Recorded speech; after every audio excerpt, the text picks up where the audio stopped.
So when I was 5 years old, my grandparents took me to Hamleys. Now, for those in the room who weren't raised in the UK, Hamleys is the largest toy shop in the world, a London landmark which stretches over 7 floors and sprawls over 54,000 square feet. I remember Mini-Me entering its packed, cavernous halls in a state of utter dazed bewilderment, nervously clutching my grandmother's hand as she instructed me to choose one present amidst all the toys on display for my birthday. Now, at this point, you're probably thinking, what a lucky, privileged little boy to be taken to such a wonderful place and spoilt rotten by doting grandparents, to be presented with such an amazing array of things to choose from.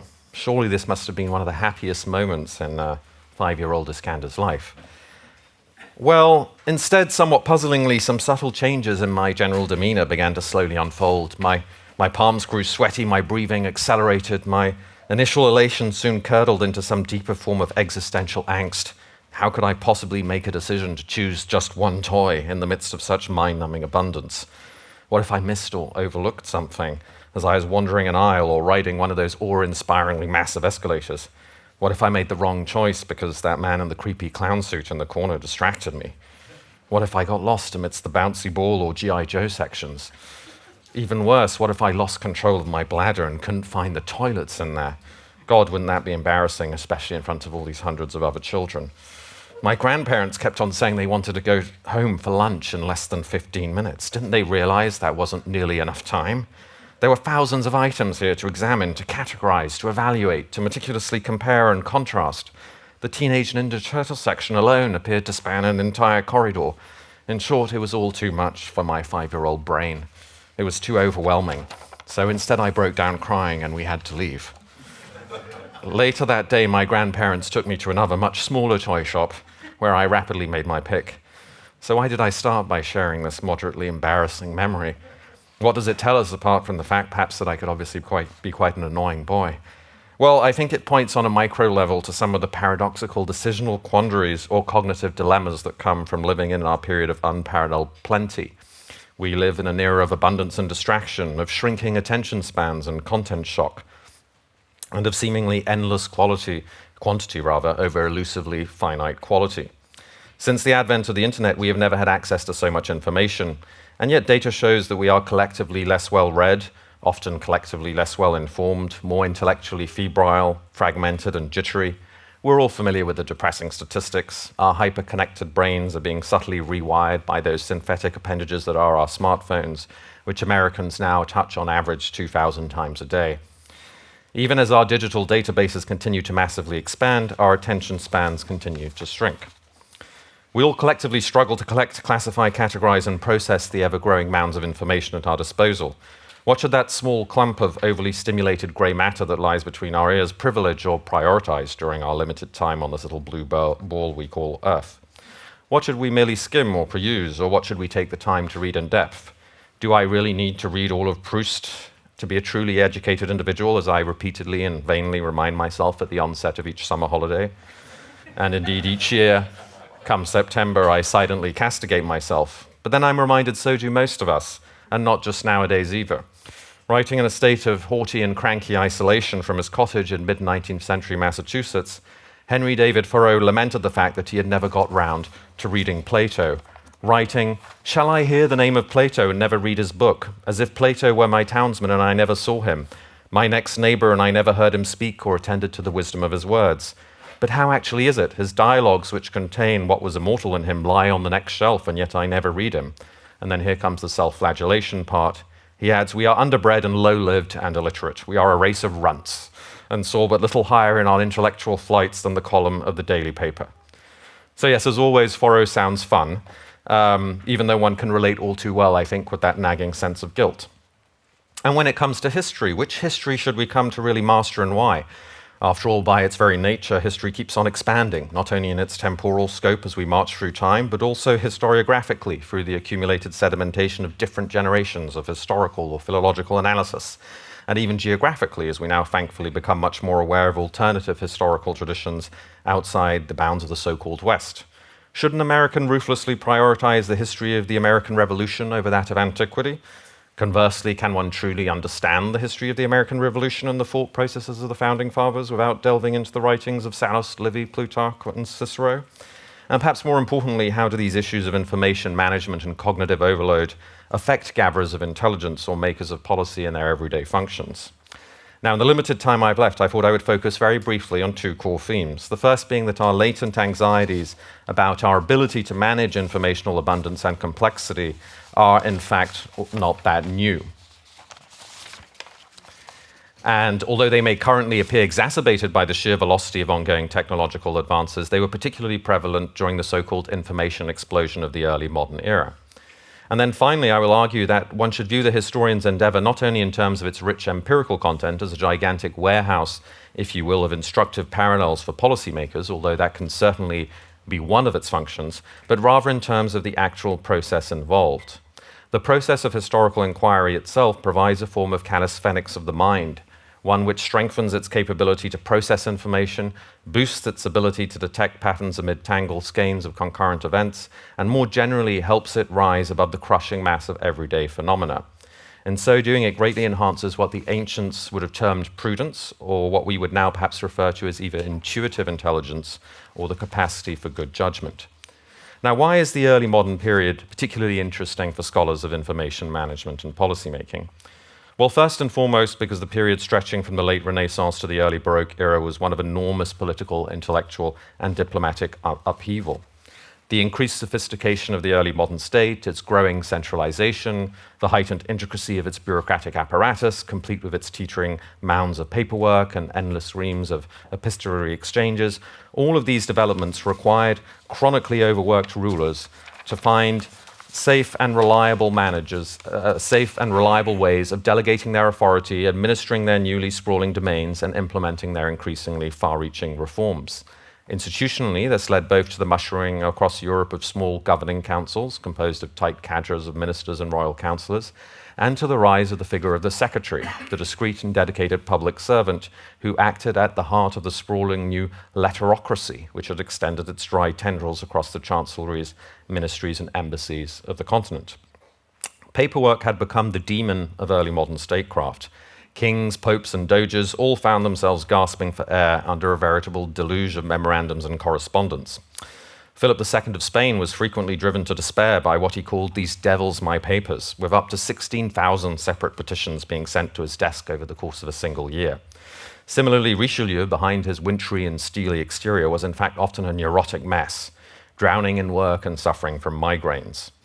And within this densely saturated information environment, the role of the newly empowered secretary, ambassador, or counselor was not only to filter, distill, and interpret these incoming torrents of data, but also to provide clear and actionable guidance to their overwhelmed rulers.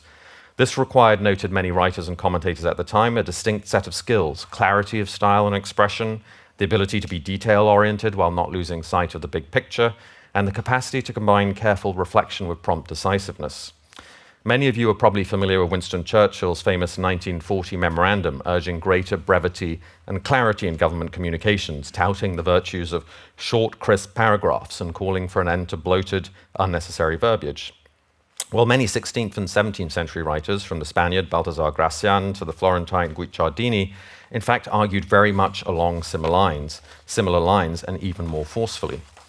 With the advent of the printing press and the rediscovery of long-lost works from antiquity, historically inclined councillors and statesmen were now faced with a daunting new problem, that of overwhelmingly abundant source material. Now, some of this cognitive burden was offloaded in the form of florilegia, compendia, and encyclopedias. This was also the era when the footnote was invented.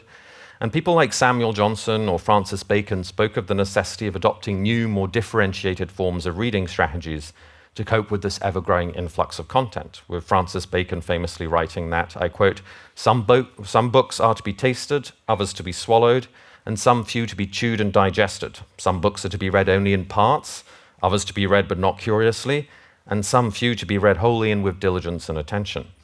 Satirists from La Bruyère to Jonathan Swift fiercely lampooned those among their contemporaries who never actually read the great works in full, but rather bought and skimmed ready-made summaries of the 17th century equivalent, let's say, to Fukuyama's End of History. and then made a great show of quoting select excerpts at dinner parties, with Jonathan Swift noting that, after all, I quote, "To enter the palace of learning at the great gate requires an expense of time and forms. Therefore, men of much haste and little ceremony are content to get in by the back door."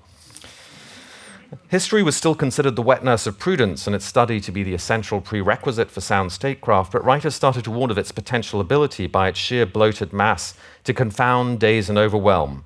How much is the sight of a man's mind distracted by experience and history, warned Bacon. When it came to the study of the rise and fall of great nations, it was not good, he said, to look too long upon these turning wheels of vicissitude, lest we become giddy. To be overly fascinated by history, Philip Sidney argued in his influential defense of poesy, was to be overly captivated to the truth of a foolish world, mired in grubby, unedifying sequences of events rather than engaging in more elevated forms of philosophical or poetical reflection. To which thinkers could and did respond that it was not so much the dull cataloguing of events themselves that mattered, but rather how one chose to make sense of them.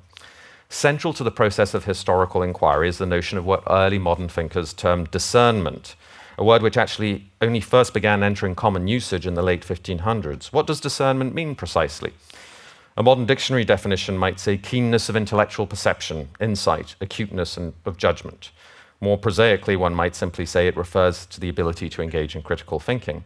Its etymology, though, derives from the Latin discernere, which means to separate, to divide, or more accurately, to sift apart. Thus writes Montaigne in his essays, "A true student of history should pass everything through a sieve, and lodge nothing in his head on mere authority or trust." Famously, he wrote that it was better to have a well-made rather than a well-filled head. In short, what was important was not so much to cram one's head full of dates and dynasties, but to take the time to understand the how and the why of things. Let a student be taught not so much the histories as how to judge them.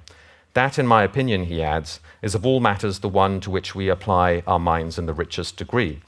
And it's this particular aspect of the cognitive process inherent to historical examination that I think is the most relevant when it comes to our era. The ability to engage in what the great Greek historian Polybius, who was hugely influential in the early modern era, termed the study of the interweaving of events, i.e. the ability to scry the riotous flow of world affairs with the hope of spotting, amid its eddying worlds, underlying currents of cause and effect. And this intuitive sifting and sorting ability, only gradually accreted over years of study, allows one to identify chains of causation more rapidly and fluidly, to more easily draw attention to the interconnections between theatres, actions, and events, and to more seamlessly analyze events horizontally as well as vertically. Scientifically speaking, experts on cognition might refer to this as the ability to engage in associative processes across multiple planes at the same time. And indeed, neuroscience has shown that the brain region that is consistently engaged in the kind of analogical or relational reasoning we're talking about is the left frontal lobe, the same part of the brain which has long been postulated to play a key role in creative innovation. And it's perhaps for all of these reasons that the great Harvard historian John Clive once openly wondered whether, I quote, "Historians, especially those dealing with abstract entities like groups and classes and movements, have to possess a special metaphorical capacity, a plastic or tactile imagination that can detect shapes or configurations where others less gifted see only jumble and confusion."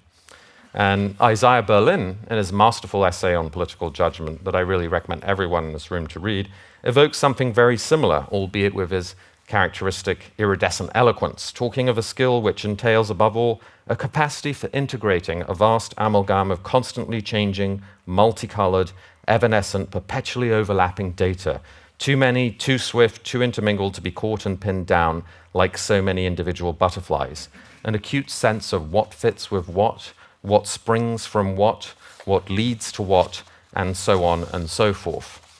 In short, and I'll stop here because otherwise I will have my self-inflicted information overload on you all, we should perhaps be somewhat more optimistic as to the prospects of our chosen field. Yes, history departments may be closing, and yes, tenured job prospects may be dwindling, but somewhat paradoxically, in our information-drenched, distraction-filled, and data-drowned world, the historian's hard-earned mental navigational skills may actually prove to be among those most useful for harried and cognitively overwhelmed policymakers. Thank you. Thank